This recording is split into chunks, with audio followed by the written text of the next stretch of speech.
2,5 jam penyanyi Rosa diperiksa oleh tim penyidik di Tipidexus terkait keterlibatannya dalam kasus robot trading ilegal DNA Pro. Diakui Rosa dalam penyidikan, dirinya hanya menjalankan pekerjaannya sebagai penyanyi dalam acara yang digelar oleh DNA Pro pada akhir 2021 di Bali. Sebab dirinya melalui manajemen kala itu telah menandatangi kontrak hanya untuk sekedar bernyanyi.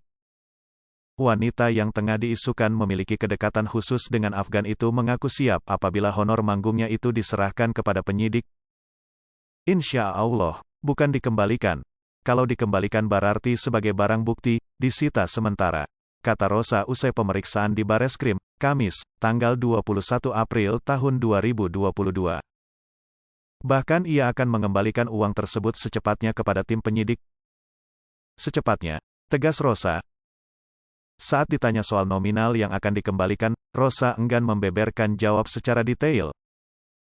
Adalah, pungkas Rosa. Untuk diketahui, beberapa publik figur telah memenuhi panggilan tim penyidik Bareskrim Polri, seperti Ivan Gunawan, Rizky Bilar dan Lesti Kejora. Ivan Gunawan maupun Rizky Bilar dan Lesti Kejora telah mengembalikan semua uang yang mereka terima dari DNA Pro.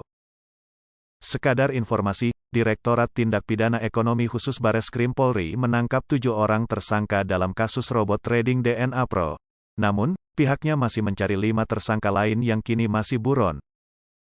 Adapun ke-6 tersangka yang ditangkap adalah JG, FR, RK, SR, AS, RU dan YS. Sementara itu, ke-7 tersangka yang masih buron adalah AB, Z, V, ST, dan DV.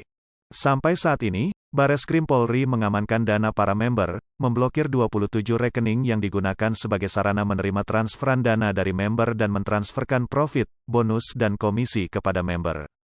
Atas perbuatannya itu, pasal yang dipersangkakan terhadap para tersangka, pasal 106 Jo, pasal 24 dan atau pasal 105 Jo, pasal 9 Undang-Undang Nomor 7 Tahun 2014 tentang Perdagangan. Selain itu, pasal 3, pasal 5 Jo, pasal 10 Undang-Undang Nomor 8 Tahun 2010 tentang Pemberantasan dan Pencegahan Tindak Pidana Pencucian Uang.